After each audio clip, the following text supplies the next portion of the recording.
So this is Monkie Kid's 5th year. In a lot of ways, LEGO Monkie Kid is the little theme that could. From folks betting on it to fail in its first years, I always saw something special in Monkie Kid. And the fact it made it to this point is nothing but impressive. But are the new sets still worth it? If I'm being honest, I wasn't a big fan of the 2023 Monkie Kid sets. While interesting ideas, they felt too stale and not up to par with the standard Monkie Kid sets had in the previous 3 years. But with 2024 being an anniversary year, was LEGO able to recapture the magic those first MK sets brought? Well, let's talk about it. This is Monkie Kid 2024 from worst to best. Let's begin.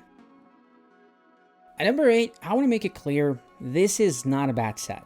I wouldn't call any of these sets bad. But this is a very disappointing set, so I just had to put it at the last spot. And that is Monkie Kid's Mini Mech. Like, from the design team's perspective, I understand why you make another Monkey Mech. It's the most recognizable MK vehicle, it's one of the best sellers. Even though this is the third Monkey Mech in 5 years, the first two sets are priced at such an elevated price point that not all kids can afford it. So the idea of making a smaller, more compact version of the Monkey Mech for that market of children made sense. The problem is the execution. At $55, this is not worth it. The mech itself isn't really posable, it lacks knees and elbows, it's quite small compared to the first two, but really my biggest issue with the set is the cloud. Why does this exist? Like, yeah, we've seen MK mechs ride clouds before, it honestly looks sick. But the cloud is so bulky and heavy, and the figure stands there so poorly, it just makes this set suck. The first time I wanted to bring this set from my office to my room, I picked it up by the mech, and then the cloud fell and broke.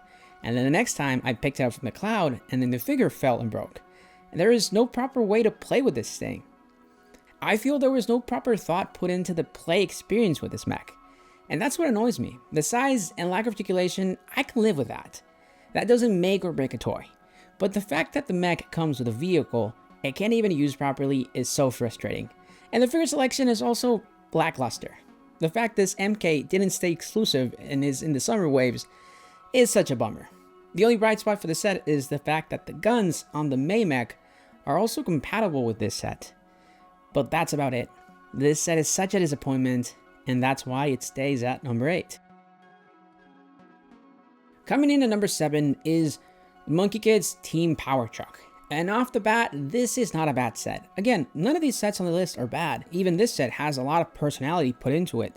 The figure selection is what you come to expect, and I really like the 100-eye demon side build. But when comparing this set with everything else Monkie Kid has to offer, at least to me, this product was handicapped from the very beginning with a weak premise. This feels like a replacement for the Team Van at a more affordable price point. Yet all of the elements that made the Team Van special are not here. But like I said earlier, the set itself is not bad. It's a bulky power truck with enough space to carry the whole team, and a few smaller vehicles like May's mini jet and an excavator for Sandy.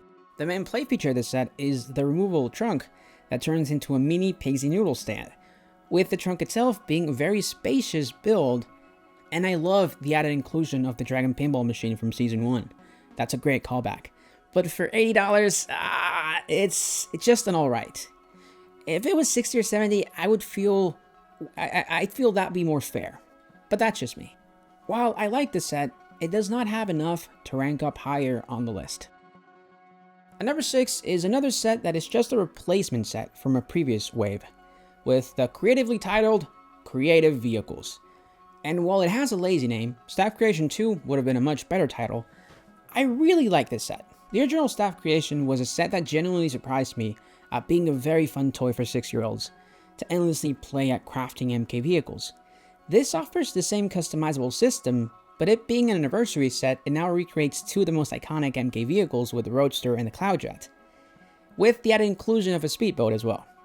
But the main feature of these is that you can mix and match elements from all three vehicles to your liking, or combine all three of them to make a mega vehicle. If I had to be nitpicky, I would have preferred this set and the Mini Mech be combined into one set, and have the Staff Creation 2 be the ultimate MK vehicle celebration, since that's what I'd argue are the three most iconic MK vehicles. But hey, one can only wish. The reason this set is so low on the list is because there's a few more sets I like over this one. At number 5, I have the 9-Headed Beast, which is a really well done set. The color scheme on the beast itself is fresh and unique. Really like the use of greens, teal, and orange, but with red in there as well. The knight heads themselves are a bit fragile. Sometimes they keep falling off and are somewhat crammed. I personally would have preferred all heads to be on a mixable joint, but hey, that's just my preference. The main play feature of the set are the wings, which have levers on the back, and once pressed down, do a flapping motion. And the flapping motion is also pretty fun. Articulation-wise, the legs can move back and forth and out, and have a really good balance. I haven't had any issues with this falling over. The main figure selection is alright. Wukong is exclusive, but MK, Mei, Tang, and the 9-headed demon are all great figures as well. Probably my favorite part of the set is the mini MK mech, which does a lot for the narrative and play of the set. And thankfully the side build is also compatible with the MK module system, so you can place this on something like the hideout and make the play experience 100 times better. Overall, this is a really solid set, with sadly an elevated price point, which might turn off some people. But if you still like the set, you should definitely get it. But for me, there's just a few sets I like more over this one. Coming in at number 4 is a set I wanted to love so much. And I do, but it has certain flaws that don't allow me to put this in the top 3. And that's Neja's Ring of Fire mech. This is such a frustrating set because when it comes to type mechs in the MK line, from a function standpoint, this is the best mech LEGO has released, with functional knees and elbows, because the wheels on the mech give it so much stability, you can put this guy in crazy poses, and there is enough friction to hold the pose. And the main play feature is that you can take the mech's shoulder pads and jetpack and turn it into a quadcopter for MK to fly around.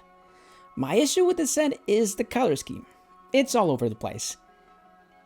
Traditionally, Neja, being the Lotus Prince, has a lavender and red as his colors, which he had in the past, but for this set, they just crammed in way too many colors. From MK's yellow, red, and teal, to Neja's lavender, red, and teal, to white, and some orange and gold as well, cause fire.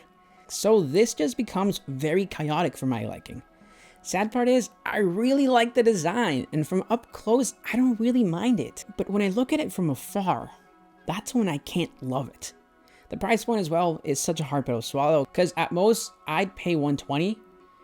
But the fact this is $140 is such a bummer, cause at that price, there are just so many other great sets. And it sucks, because from a functional standpoint, this is a top tier set. And it also has an amazing figure selection, but again, its inconsistent colors and price point lowered this on the ranking. Rounding out the top 3 is Mei's Dragon Mech, a set I've wanted LEGO to make for years at this point, and what we got is nothing but great. With a slender frame that allows the mech to have a functional knees and elbows without adding too much bulk, as well as toe articulation. Design-wise, I love all the white with greens and teal. It's so slick and works great. And heck, even the side builds are great. MK comes with this small hovercraft, but the coolest thing is that you can take the blasters and exhausts and add them to the mech. The other side build is this hangar structure where Mei can work on the mech, and while I really like the structure, I feel they could have left this out and lower the price point or add more bulk to the actual mech. But that's just me nitpicking. This is probably my favorite mech in the MK line. At number 2 is the Heavenly Pagoda. At this point, we just have to get used to the fact that on a yearly basis, LEGO will make a great temple-like build for MK, and they will always make it great. We've seen it year after year, and this time around, they nailed it again. While the Pagoda lacks flashy play features, its sheer size is enough to impress, towering over the tallest MK sets, like the Monkey Mech and the Summer sets. And I was genuinely surprised by the amount of interior space the Pagoda has. From far, it looks complex and detailed, but the interior is just as good, and surprisingly sturdy. The tower can separate into 4 parts, which I appreciate, because that way kids can take it apart and share it. Another aspect I really enjoy about the set are the colors. I know a lot of people aren't really big fans on it, but the Pagoda just feels heavenly and serene, and it didn't have to rely on white and gold to transmit that feeling. With its tans, lavenders, shades of blue, it manages to be a fresh approach to the tower. Every floor also feels unique, carrying its own personality. There is just so many stories to tell, but it can also manage to be a great display piece. It does both very well. And the minifigure selection is also great. All the MK team comes with a coordinated tracksuits, yet they still manage to show each other's personality with it. And the additional characters like Nuwa and Li Jing are equally as great. this set came very close to being at my number one, but there is just one set that does everything a little bit better. At number one, it has to be Megapolis. This isn't just a must-buy for MK fans, but for LEGO fans as a whole. It truly is a love letter to original LEGO themes, from classic Space to Bionicle and now Monkie Kid. It also serves as a great celebration of Monkie Kid's 5-year run, with a minifigure selection full of fan service and love. But its callback to classic LEGO themes is equally as great. Its extremely fun modular approach establishes Megapolis as the perfect modern-day playset. It's not filled with play features, but with over 15 modules to personalize the city however you like it, it enables storytelling and play. And the fact they made it backwards compatible with the City of Lanterns and the Hideout, this just elevates it more in my book. LEGO made something really special with Megapolis, and for me, this isn't just the best MK set of the year, but it might be up there as one of the best sets in the line as a whole. Overall, I really love Monkie Kid, and I like what LEGO did in 2024. If I had to offer any criticism, is that I think as the line continues, it's time to reinvent what Monkie Kid is. This year for me, I think focused way too much on improving retired product than focusing on introducing new tropes that could become mainstays to the theme. If I had to describe the year in one word, it would be safe. And that doesn't mean I don't want to see more temples or mechs or cities, but why not try something new? But hey, that's just my big opinion. Thanks for watching Masters of Jiu-Jitsu, and take care.